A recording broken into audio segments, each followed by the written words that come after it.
Hello there, Mr. Sutton here with the Pre-Cal Honors 510 lesson on Pythagorean identities.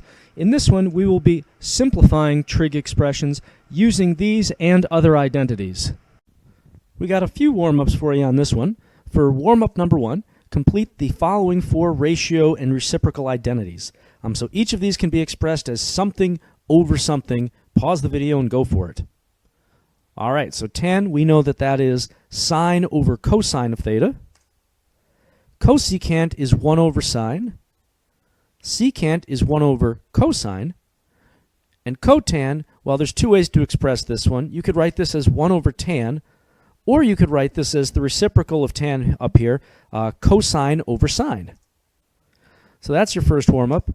Second warm-up, given the following right triangle on the unit circle, write a relationship between sine of theta, cosine of theta, and 1. All right, let's see if you came up with it. Well, it's a right triangle, and we don't know a whole lot of right triangle ratios or relationships other than our old standby here, the Pythagorean theorem.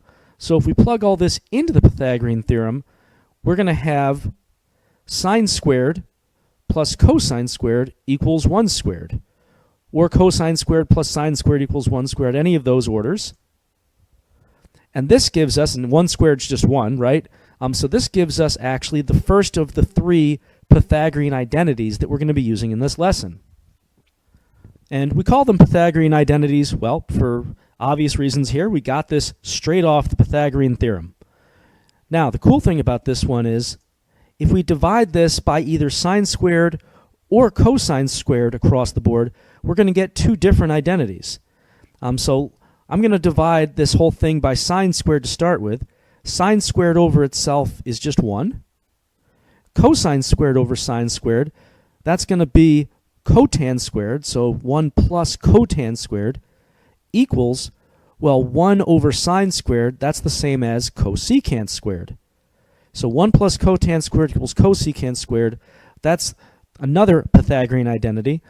And if we divide this original one by cosine squared, let's see what we get. Sine squared over cosine squared, that's going to be tan squared. Cosine squared over itself is 1. And then 1 over cosine squared, well, we can write that as secant squared.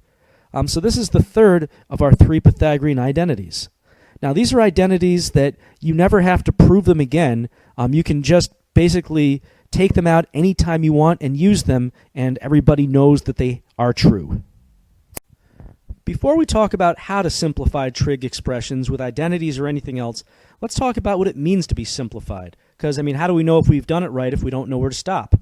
Simplified means that we're down to a constant or to a single trig function. And it could be a squared trig function, but we don't want any reciprocals like 1 over sine. That should be simplified as cosecant. Now, here's some strategies for simplifying trig expressions that I like to group together in a grab bag called packs. And you have to realize that this is not necessarily the order to try things in. Really, you just try a bunch of these until one of them works, which makes these a little bit tricky, but it's also kind of like a puzzle on every problem. So the P that you can try in packs stands for Pythagorean identities, like the ones we just learned.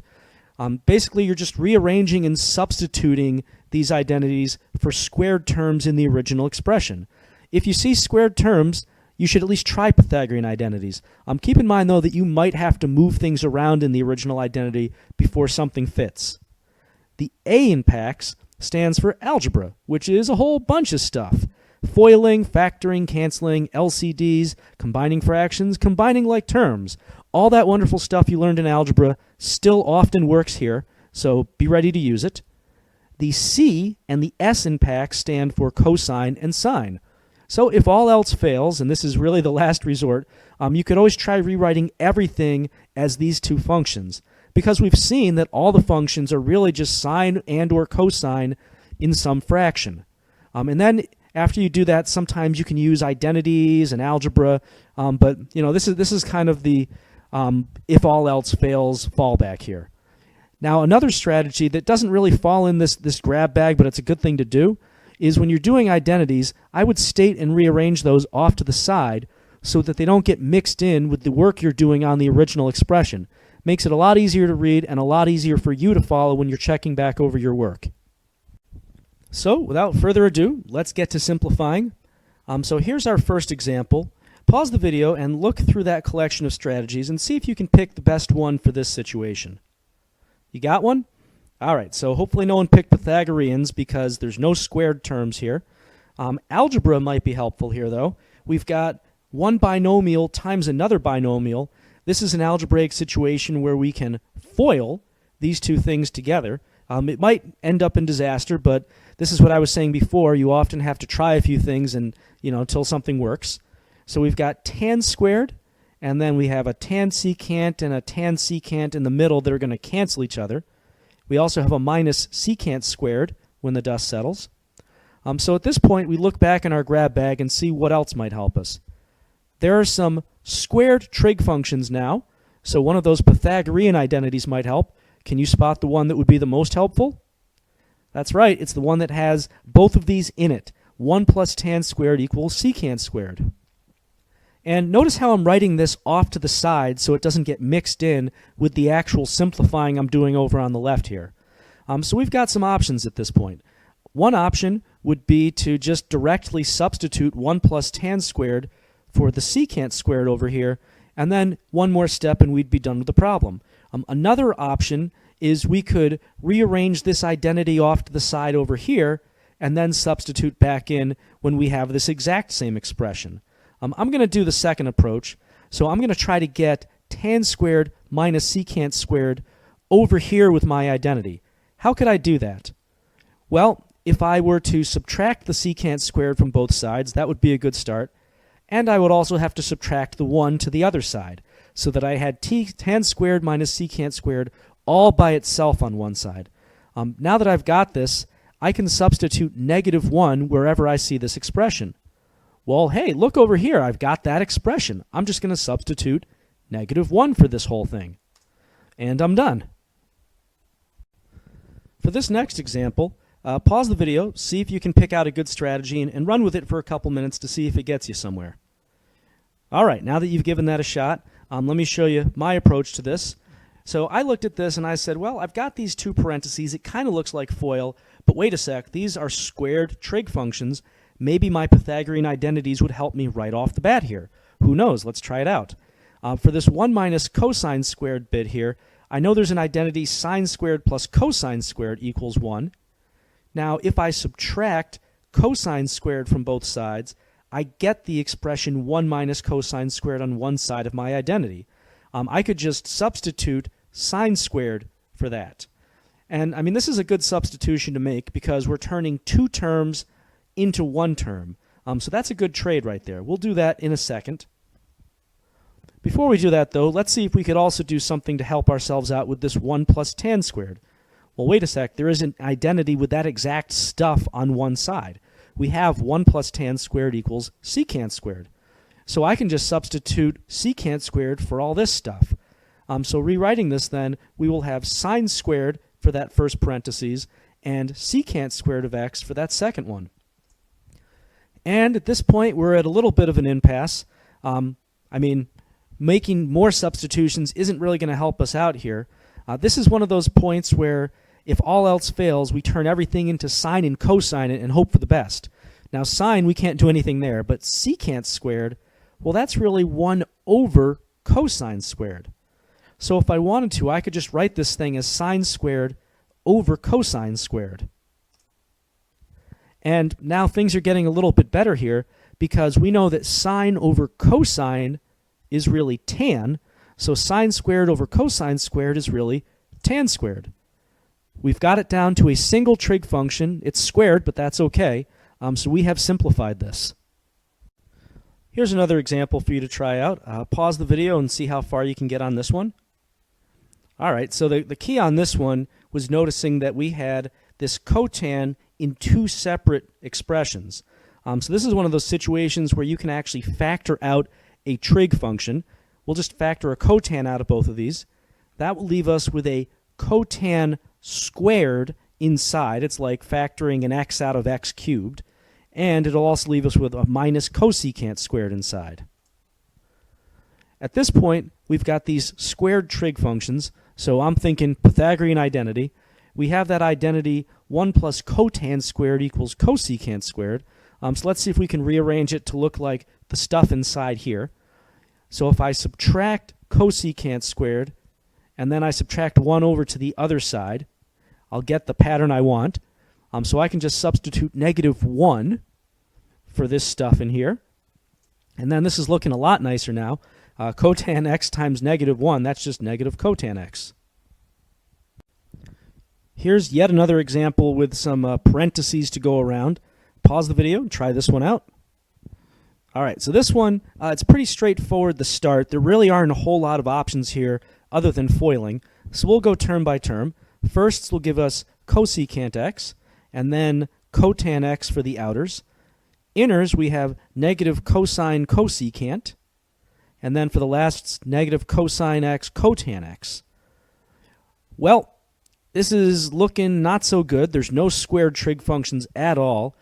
There's no like terms, at least none that we can see the way things are. So this is one of those situations when we have nothing else to do, when in doubt, we're just going to put everything in terms of sine and cosine and really just hope for the best. So cosecant, that's going to be 1 over sine of x. Cotan, that's going to be cosine over sine of x. Then we've got cosine of x times 1 over sine of x here, so cosine over sine again. Here we've got cosine times cosine over sine. So we've put everything in terms of sine and cosine. Let's see what we can see. Well, now that we've done this, we notice that this cotan x and this cosine cosecant were actually the same exact thing, just one looked a little bit different than the other. But now we can clearly see that we've got like terms that can cancel out in here. And that just leaves us with 1 over sine and this negative cosine cosine sine of x. Now these cosines can actually go together and become a cosine squared, and you'll notice that these fractions have a common denominator of sine.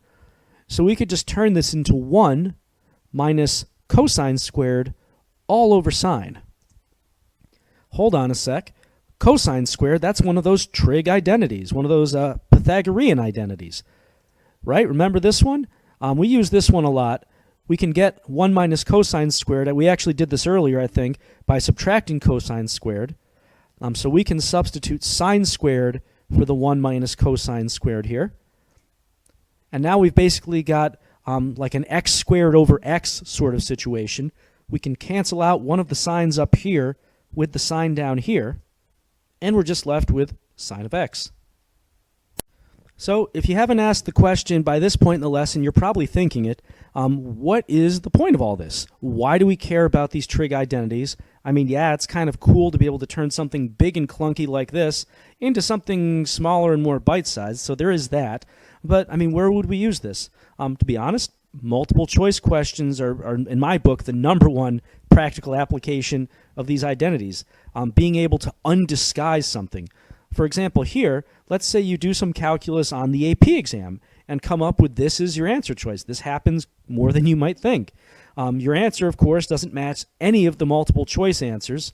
So, you know, what's the answer? How can you make your answer look like one of these? So pause the video and see where you can go with this one. All right, so if you didn't really know where to go, here's one hint. Sometimes you have to unsimplify things before you can simplify them. And here's what I mean by that. We have this sine squared up here, which looks pretty nice and simple. Normally, we would be okay with this. However, in this situation, we're actually going to go backwards with one of our identities. We have that sine squared plus cosine squared equals 1 identity. Normally, we would substitute sine squared for 1 minus cosine squared. But this time around, I'm going to substitute 1 minus cosine squared for sine squared, like so. Now, you might be thinking, whoa, Mr. Sutton, this is crazy. Why would we make something look worse when our whole goal is to make it look nicer? Well, 1 minus cosine squared can be factored. This isn't something we often do, but every now and then we have to factor this using that difference of two squares shortcut. This is really 1 plus cosine of x times 1 minus cosine of x. And why would we factor it into that, making it even clunkier looking? Well, hold on a sec. there is a 1 minus cosine of x down here. You can cancel these. So that'll just leave us with 1 plus cosine of x minus 1. Hold on a sec. What's 1 minus 1, right? So we just have a cosine of x left over here, which would allow us to match this with answer choice B. So that's a wrap for this one. Hopefully this lesson has simplified the process of simplifying for you. Till next time, Mr. Sutton signing off.